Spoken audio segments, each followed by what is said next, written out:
De Damas à Gibraltar, de Bastia à La Ciotat, quelle est l'actualité du bassin méditerranéen? Bienvenue, c'est le journal de la Méditerranée. Au sommaire de ce 82e numéro, la situation en Syrie, un pays à feu et à sang, au cœur du festival des correspondants de guerre à Bayeux. Plusieurs reportages consacrés au conflit syrien étaient en compétition. C'est un tout autre conflit bien moins tragique mais qui n'est pas sans conséquences et dont on parle assez peu, celui qui oppose l'Espagne à Gibraltar. La tension est maximum entre Madrid et ce petit territoire britannique. Pourquoi? Réponse dans un instant. Enfin, nous embarquerons à bord de bateaux magnifiques réunis dans le cadre des voiles de Saint-Tropez et nous suivrons Yotov, un photographe acrobate prêt à tout pour capturer des instants magiques. Auparavant, nous allons revenir longuement sur la tragédie de Lampedusa. Plus de 300 corps ont été retrouvés après le naufrage d'un bateau chargé d'immigrés érythréens pour la plupart. L'embarcation transportait entre 500 et 550 migrants. Lampedusa, un nom devenu indissociable de l'immigration clandestine. Pourquoi? Voyez ce reportage de Clément Le Goff et Giona Messina. Lampedusa, un rocher d'un peu plus de 20 km² posé sur la Méditerranée. 6000 habitants et presque autant d'histoires tragiques de l'immigration à raconter, comme celle de ce pêcheur. C'était il y a 2 ans. J'étais en train de tirer les filets. On s'est rendu compte qu'il y avait un cadavre dedans. Et c'était un migrant. Nicolas Mignot s'est installé ici il y a 3 ans avec sa femme, une Française qui a grandi à Marseille. Ces drames, ils ne peuvent pas s'y habituer. Mauvaises choses, ils arrivent ici, donc c'est tout nous qu'on voit tout ça, qu'on supporte tout ça, qu'on souffre avec eux aussi, parce que c'est vraiment une catastrophe de voir des gens qui meurent tous les jours, parce que c'est pas nouveau, ça fait depuis 20 ans que ça dure. Et voici le genre de bateau avec lesquels les migrants tentent leur chance. Celui-ci est arrivé de Syrie la veille du naufrage. À son bord, 300 personnes, hommes, femmes et enfants. Il reste les gilets de sauvetage et les couvertures de survie qu'ils prennent pour se protéger du froid. Imaginez que ces gens n'ont probablement jamais vu la mer avant. Il y a 2 ans, pendant les révolutions arabes, une marée humaine débarquait ici. Les habitants de l'île sont parfois dépassés. Quand à peu près 6000 personnes sont venues de la Tunisie et aussi de l'Afrique subsaharienne en partant de la Libye, la situation là a été un peu plus compliquée. Il y a eu un moment où il y avait plus de migrants que de locaux. Depuis des années, les embarcations des migrants s'entassent sur le port. Désormais à Lampedusa, les habitants n'y prêtent même plus attention, entre désarroi et compassion. On l'a aperçu dans ce reportage, le centre de rétention de Lampedusa est totalement saturé. Il y a 1000 occupants pour 250 lits. Autant dire que les conditions de vie sont déplorables. Le rêve occidental s'est très vite transformé en cauchemar pour tous ces migrants. À l'abri des regards, voici l'une des portes de l'Europe. Lorsqu'ils gagnent Lampedusa, tous les migrants passent ici. Un centre d'accueil, désormais au bord de l'asphyxie.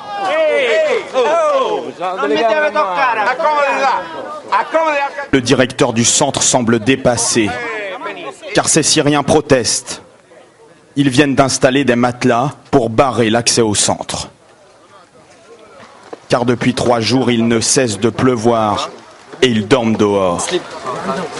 Je dors ici avec mes amis depuis 2 semaines, nous explique celui-ci. Un abri de fortune, quelques bâches sur des matelas après une longue traversée. On est arrivé en bateau par la Libye et on a payé $2500 chacun. On est Syriens. On rêve de démocratie. Et ici on est comme des animaux. Des hommes, des femmes et plus de 200 enfants. Au total, 1000 migrants vivent ici, alors qu'il n'y a que 250 places dans les dortoirs. Alors, il faut gérer l'urgence. Un centre tellement surchargé que régulièrement, les bus viennent ici chercher les migrants. Pour eux, direction le ferry et le continent. Parmi ceux qui restent ce matin, il y a les 154 survivants du naufrage. Eux ont un lit et ils ne veulent pas parler de ce qu'ils viennent de vivre. Le centre leur a offert des joggings. Toute la matinée, ils ont essayé de contacter leur famille. La détresse des migrants d'un côté, la colère des habitants de l'autre. Le président de la Commission européenne en a fait les frais cette semaine. José Manuel Barroso a été copieusement hué lors de sa visite sur l'île de Lampedusa. Il a assuré que l'Europe ne pouvait pas détourner la tête. Les habitants reprochent à Rome de ne pas avoir de politique d'accueil cohérente et à l'Europe de ne pas être suffisamment solidaire. L'Italie demande d'ailleurs plus de coordination des différents pays européens pour surveiller les côtes. Alors quels sont les moyens mis en œuvre actuellement? Réponse avec François Baudonnet et Hervé Verloès. Juin 2011, au large des côtes tunisiennes, 200 personnes meurent noyées. Septembre 2012, les corps de 60 clandestins, dont 30 enfants, sont débarqués en Turquie. Chaque jour ou presque, la liste de ces tragédies s'allonge. En 20 ans, selon les ONG, il serait 17 000 à avoir ainsi trouvé la mort en Méditerranée. Alors l'Europe est-elle indifférente? Non. Depuis 9 ans, les hommes de l'agence européenne Frontex patrouillent en haute mer. Ils affirment avoir sauvé des milliers de vies, mais leurs moyens sont notoirement insuffisants. Les capitales ne veulent pas payer. À Bruxelles, la Commission dénonce ces égoïsmes nationaux et veut aller plus loin. Pour éviter ces voyages de la mort, il faut ouvrir des canaux d'immigration réguliers et il faut coopérer avec les pays d'où ils partent pour aller lutter contre les trafiquants là où ils ont leur base et leurs opérations. Problème, il existe peu d'accords de coopération entre le nord et le sud de la Méditerranée. Du coup, pour se protéger d'afflux massifs, l'Europe doit-elle être une forteresse? Surtout pas, disent les défenseurs des droits de l'homme. Il faut se garder d'avoir une solution qui serait une solution en quelque sorte pire que le mal, une solution de repli, une solution tout simplement consistant à les empêcher de venir. On va les empêcher de venir. Non, on ne les empêchera pas. La semaine prochaine, l'Union européenne va se doter d'un nouveau système permettant de mieux détecter en pleine mer les bateaux de clandestins. Mais ici, tout le monde sait que rien ne sera efficace tant qu'il n'y aura pas de véritable politique européenne d'immigration. Et j'ajoute que 500 immigrés ont été secourus dans la nuit de jeudi à vendredi dans le canal de Sicile. Les semaines se suivent et se ressemblent en Syrie. La violence reste quotidienne. Mercredi, nous avons appris la disparition de 2 nouveaux journalistes. Nicolas Hénin et Pierre Torres ont été enlevés en juin dernier à Raqqa, dans le nord du pays. Avec Didier François et Édouard Elias, cela porte à 4 le nombre de journalistes français retenus en otage dans ce pays. Le point avec Jean-François Lixon. Les familles et le gouvernement avaient voulu que ce rapt reste confidentiel. C'est le Premier ministre, Jean-Marc Ayrault, qui a dévoilé l'information. L'enlèvement n'a pas été revendiqué. Une preuve de vie a été communiquée en août, mais depuis, plus aucune nouvelle. Nous savons seulement que Nicolas est en vie. Les autorités françaises nous l'ont confirmé dans le courant du mois d'août. Par contre, nous ne savons rien de ces lieux, de ces conditions de détention. Cette information a été dévoilée alors qu'une deuxième équipe d'inspecteurs de l'ONU doit arriver dans le pays pour accélérer le rythme de vérification des stocks d'armes chimiques et la réalité de leur destruction, comme le fait cette première équipe sur un site non identifié. Le week-end dernier, elle avait supervisé la destruction de têtes de missiles, ce qui laisse pourtant les experts sceptiques. On est dans la communication diplomatique. On veut dire que le désarmement et le démantèlement de l'arsenal chimique syrien a commencé, mais nous sommes, je dirais, dans des phases initiales et on n'est sûrement pas dans le cœur du problème que va véritablement constituer la destruction des agents toxiques militaires. Un scepticisme que ne partagent ni la Russie ni les États-Unis. John Kerry a félicité de son côté la Syrie pour, je le cite, son consentement qui a permis d'entamer en un temps record la destruction de ces armes chimiques. Même satisfaction du côté du Kremlin où Vladimir Poutine a salué la coopération de Damas. Le jour même, l'aviation gouvernementale syrienne menait des raids contre une offensive rebelle dans le nord-est du pays. Et ce vendredi, le prix Nobel de la paix a été attribué à l'Organisation pour l'interdiction des armes chimiques. La Syrie est bien évidemment particulièrement concernée. Le pays est également au cœur du 20e prix Bayeux-Calvados des correspondants de guerre toute cette semaine. Des lycéens ont ouvert le bal en visionnant les 10 reportages télévision en compétition. 8 d'entre eux étaient consacrés au conflit syrien. L'occasion pour les élèves de mieux comprendre les enjeux du conflit, mais aussi de rencontrer des professionnels. À Bayeux, 310 lycéens sont invités à une séance de projection très particulière. C'était un simple instituteur. Sa mission secrète passe par Alep. Chaque jour, des dizaines de combattants blessés. Les 10 reportages défilent. La Syrie avant tout et surtout. Au cœur des conflits depuis 2 ans et demi. Des images sans concession. Ce sont pratiquement tous des blessés de guerre, mais pas tous des combattants, loin de là. La très grande majorité sont des civils. Ils se trouvaient au mauvais endroit, au mauvais moment. C'est un petit peu au-delà de tout ce qu'on peut imaginer. Au terme, on entend toujours parler de la violence et tout, mais de les voir, on est vraiment projeté à l'intérieur même de l'horreur. They're at a front line in Syria's capital, and they're ready to cross it. Il ne faut pas avoir peur de voir la réalité. Je pense que c'est bien que le public ait conscience de la réalité. C'est trop facile de tourner le regard ailleurs et de dire bon, ça ne nous regarde pas. Voilà, en 35 ans de carrière, Patrick Robert, photoreporter, a couvert de nombreux conflits, que ce soit en Afrique ou en Afghanistan. Avez-vous été déjà blessé lors d'un reportage dans un pays en conflit ? J'ai été blessé 2 fois. Une fois très légèrement à la tête à Sarajevo. Et puis j'étais blessé au Libéria en 2003. Plus grièvement, j'ai perdu un rein.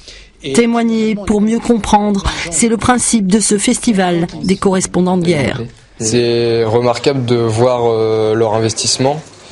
Et heureusement qu'il y a encore des gens qui prennent tant de risques pour nous informer justement de ce qui se passe à l'étranger. Les lycéens, eux, ont voté pour élire le meilleur reportage dans la catégorie télévision. Si la Syrie est au cœur de l'actualité du bassin méditerranéen, la situation en Égypte reste également préoccupante. En Israël, les obsèques du rabbin Ovadia Yosef ont attiré les foules, tandis qu'en Tunisie, un gouvernement de coalition pourrait voir le jour. Tour d'horizon 90 secondes, signé Jean-François Lixon. En Égypte, les violences se sont poursuivies cette semaine entre partisans et opposants de l'ex-président Morsi. Des violences qui ne devraient pas se calmer, l'ancien président islamiste devant être jugé pour incitation au meurtre de manifestants. Depuis plus de 2 mois, la répression par l'armée des manifestations pro-Morsi a fait des dizaines de morts alors que l'état d'urgence avait été proclamé dès le 14 août dernier. La place Tahrir se trouve une fois encore l'épicentre des violences. Les États-Unis ont annoncé qu'ils gelaient leurs aides à l'Égypte à la suite de la sanglante répression dont sont victimes les partisans du président destitué. En Israël, les obsèques du rabbin Ovadia Yosef, décédé à 93 ans, ont réuni lundi plus de 700 000 personnes, en majorité des juifs ultra-orthodoxes. La cérémonie de funérailles est à ce jour celle qui a réuni le plus de fidèles dans l'histoire d'Israël. Cette marée humaine rendait hommage à un rabbin séfarade très écouté et dont l'appui était souvent sollicité par les dirigeants. Il avait radicalisé sa position contre les Arabes, mais aussi les juifs laïcs et les ashkénazes dans les années 2000. Son influence politique restait considérable. La semaine politique en Tunisie a été marquée par la promesse faite par le parti islamiste Ennahda au pouvoir de laisser la place à un gouvernement de coalition d'ici la fin du mois d'octobre. Après 2 mois de crise politique, les opposants se réjouissent de cette proposition, mais ils se méfient de ce qu'elle pourrait bien cacher. Cette opposition suspecte notamment Ennahda d'avoir placé des partisans à des postes clés dans les régions pour manipuler le résultat des prochaines élections. On vient de le voir, les inquiétudes en Tunisie sont réelles. Quoi qu'il en soit, depuis la Révolution, le pays doit réinventer son avenir. De jeunes Tunisiens exilés ces dernières années l'ont bien compris. Certains ont choisi de revenir au pays pour apporter leur pierre à l'édifice et s'investir personnellement. Portrait croisé signé Luc Laguin-Bouchet et Georges Pinol. Jamais elle n'avait envisagé de revenir vivre au pays.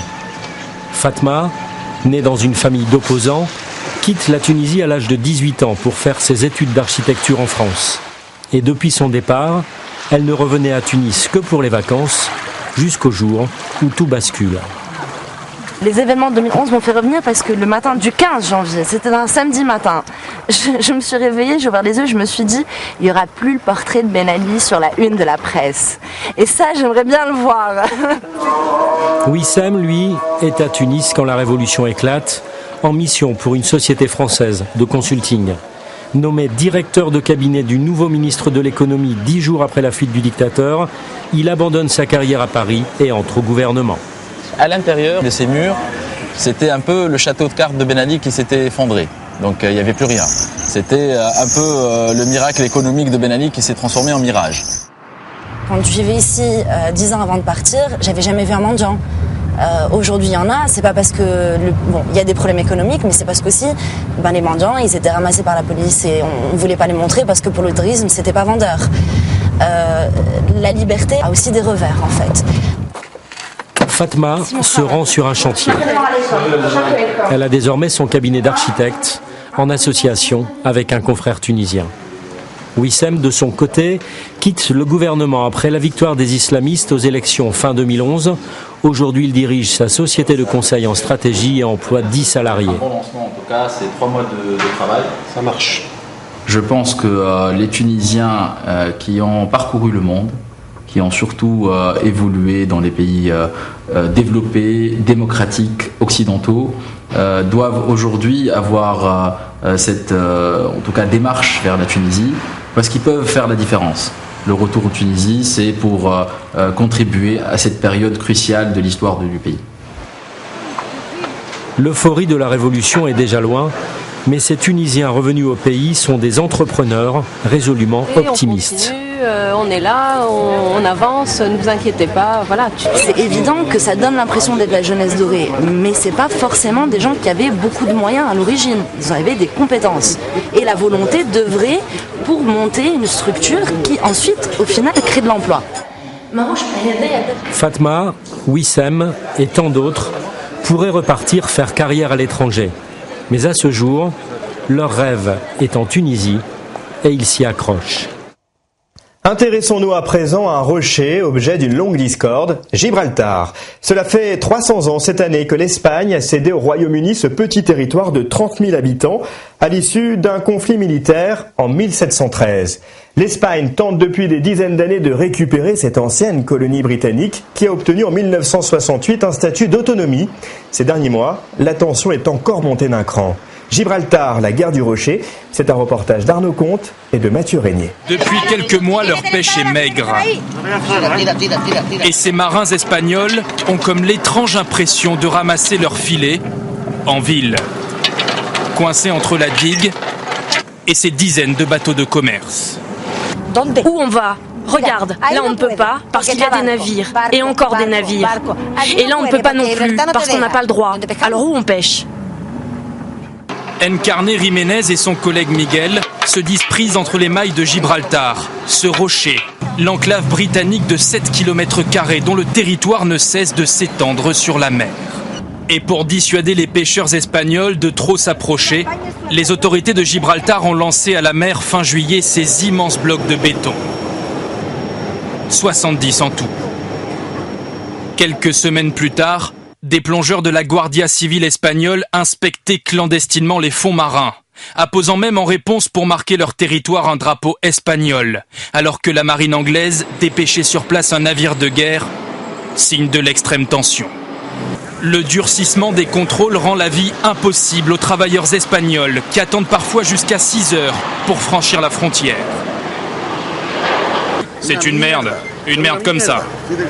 Une frontière d'à peine 1 kilomètre de long sépare les deux pays que bien plus oppose. D'un côté, l'une des pires poches de pauvreté espagnole, de l'autre, une croissance insolente. L'Eldorado britannique, comme aime l'appeler Jesus Moya. Le commerce qu'il gérait en Espagne a fait faillite il y a 2 ans avec la crise. Aujourd'hui, Jesus livre de l'eau et des sodas à Gibraltar. Un nouveau métier, une bouée de sauvetage. Ici, le salaire minimum, c'est 1 000 €. Alors qu'en Espagne, c'est un peu plus de 600 seulement. Un emploi fixe avec de meilleures conditions et en plus les petits avantages de la vie quotidienne. 2,50 € le paquet de cigarettes, contre 4,60 € en Espagne. Des prix cassés, une fiscalité avantageuse qui développe aussi la contrebande. Des millions de cigarettes passent ainsi la frontière illégalement de Gibraltar vers l'Espagne. Ce jour-là, devant notre caméra, 2 hommes franchissent un premier rempart de barbelés. Avant de lancer ensuite à des complices qui les attendent côté espagnol, 4 sacs de voyage. 2 hommes à scooter prennent la fuite, alors que ces deux-là lancent en notre direction des projectiles. Nous avons montré ces images aux représentants de Sa Majesté la Reine d'Angleterre. Le ministre de Gibraltar se défend d'entretenir la contrebande comme l'accuse régulièrement l'Espagne. Est-ce que vous pensez que c'est acceptable ? Bien sûr que non. Mais tout ce qui vient d'Espagne est inexact. Ce ne sont que des mensonges pour instiller l'idée dans l'esprit des gens que Gibraltar est hors la loi. La guerre du Rocher empoisonne les relations anglo-espagnoles depuis près de 3 siècles. Une situation que la crise économique ne semble pas arranger. Poursuivons avec une image spectaculaire. Regardez cette trombe marine emportant de l'eau de mer vers les nuages. C'était cette semaine au large entre l'île de Capraia et la Corse. Ces phénomènes se forment lorsque les conditions sont très instables alors que de l'air froid passe au-dessus d'eau chaude. Rejoignons le golfe de Saint-Tropez, cette fois-ci, où les plus beaux bateaux se sont retrouvés cette semaine pour une régate annuelle, les Voiles de Saint-Tropez. L'occasion d'une incroyable rencontre avec un passionné de ces navires. Il est photographe, il s'appelle Yotov et vous allez le voir, il n'hésite pas à se jeter à l'eau. Rencontre signée Hugues Nicolas et Jean-Paul Birlin.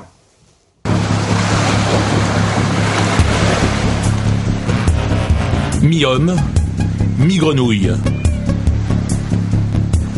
L'espèce vit au fin fond du golfe de Saint-Tropez. Un batracien azimuté en lévitation permanente à la recherche de l'angle exquis. Un animal qui change de nom. Salut, moi c'est Johan. Le temps de faire sa mue. Salut, moi c'est Yotov. Yotov, une signature sur les quais de Saint-Tropez. Voilà 3 ans qu'il balade son appareil photo sur les plus belles régates.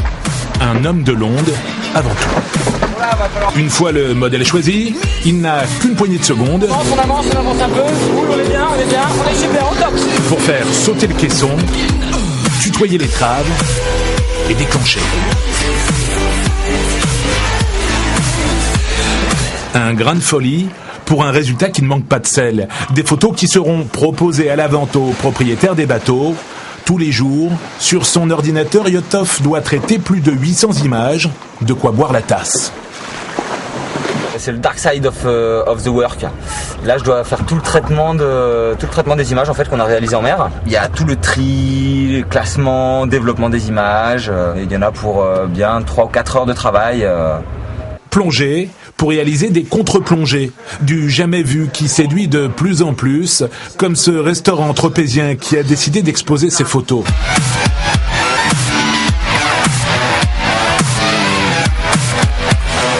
Moi, ce qui m'intéresse, c'est vraiment la dynamique, quoi. C'est de ramener l'eau en premier plan pour avoir une nouvelle dynamique. C'est pas le bateau qui apporte la dynamique, mais c'est l'eau, en fait.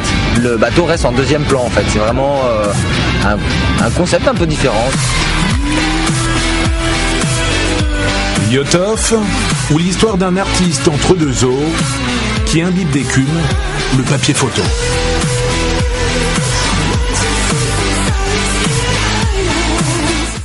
De la photo, on passe au film avec le plus vieux cinéma du monde qui vient de rouvrir ses portes. C'était cette semaine à La Ciotat dans les Bouches-du-Rhône. Après des décennies de fermeture et d'importants travaux de rénovation, l'Eden Théâtre renaît de ses cendres. Ici, en 1899, ont eu lieu les premières projections publiques et payantes de l'histoire du 7e art. Un jour d'hiver de 1895, Louis Lumière attend sa fille sur le quai de la gare de La Ciotat. Il veut tester la caméra qu'il vient d'inventer avec son frère. Il tourne ce plan fixe dans lequel toute l'action se déroule. Le train d'abord, les voyageurs ensuite, anime ce plan séquence. 50 secondes pour un des premiers films de l'histoire. Et une prouesse, comme nous l'explique 118 ans plus tard, l'arrière-petit-fils de Louis Lumière. Ce qu'il y a d'extraordinaire, c'est que sa première caméra n'avait pas de viseur. Quand il a filmé l'arrivée du train en gare de La Ciotat, il était un observateur génial, parce que réaliser ce film sans viseur, ça paraît à notre époque impossible. Les voyageurs, trop perturbés par la caméra à manivelle, avaient perdu leur naturel. Louis Lumière a même dû tourner plusieurs fois la même scène. Le cinématographe à l'époque était une grande révolution.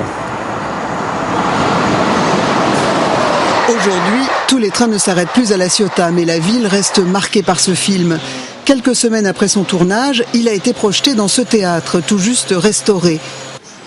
C'est à l'Eden Théâtre que les spectateurs de 1896 ont eu peur d'être percutés par le train. La petite salle revient de loin. Très délabrée, elle a été classée monument historique. Elle retrouve tout juste l'éclat de sa jeunesse. poteau en bois est celui qui a soutenu le balcon de l'Éden depuis 1889. Avec 3 festivals de cinéma dans l'année, presque 120 ans après ce film culte, la ville de La Ciotat reste intimement liée au 7e art. Allez, restons plongés dans l'histoire du bassin méditerranéen. De l'assassinat du président de la République arabe d'Égypte, Anouar el-Sadat, en 1981, au meurtre du roi de Yougoslavie à Marseille en 1934, jusqu'au décès d'Edith Piaf à Grasse en 1963. Que s'est-il passé la semaine dernière, mais il y a bien longtemps? C'est le rétrozap de la Méditerranée. Les obsèques du président Sadat auront lieu samedi prochain. Tout à l'heure, l'état d'urgence a été décrété en Égypte et cela pour 1 an. Un nouveau président sera désigné dans 60 jours après des élections présidentielles. Pour l'instant, c'est M. Abou Taleb, le président de l'Assemblée nationale, qui assure l'intérim. M. Moubarak, qui reste vice-président, a été nommé commandant des forces armées. Voilà donc les premières mesures qui ont été prises ce soir en Égypte après l'assassinat du président Sadat. Vous le savez sans doute si vous avez suivi Antenne 2, le président égyptien est mort cet après-midi.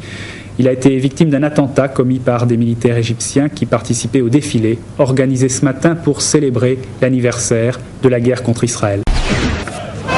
Le cortège s'est ébranlé peu après 17 heures de la place de la Nation derrière une immense banderole « Non au racisme, non au fascisme, non à l'antisémitisme ». Côte à côte dans les rues de Paris, des hommes, des femmes, des jeunes, des personnes âgées, juifs et non-juifs, foule anonyme mêlée aux élus, aux dirigeants d'organisations syndicales, aux hommes politiques, venus ensemble témoigner par leur présence l'émotion ressentie par tout le pays après l'attentat de la rue Copernic. Sur la Canebière, une plaque de bronze rappelle l'événement. Il y a 65 ans, un roi, ami de la France, est mort ici, assassiné. Le roi de Yougoslavie débarque à Marseille, mais les Oustachis veillent, il est assassiné. Car le temps est venu de liquider tous les litiges, et la révolution espagnole ouvre à toute l'Europe un champ de manœuvre. Edith Piaf est morte. Notre reporter l'avait surprise il y a peu de temps, à l'un de ces moments où, renaissante après une crise de la maladie qui vient cette fois de l'emporter et qui la terrassa plusieurs fois déjà, elle faisait de nouveaux projets et souriait une nouvelle fois à la vie. Je vais bientôt rechanter, dans 3 semaines, puisque chanter c'est ma vie, je ne peux pas m'empêcher de chanter. Et je rechanterai très vite pour vous. J'ai payé le temps de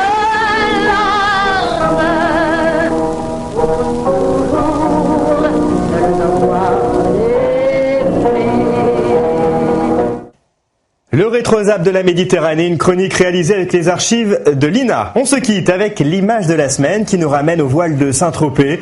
Les plus gros yachts ont laissé la place à 2 magnifiques vieux gréements. Des bateaux aux histoires singulières rénovés par des passionnés.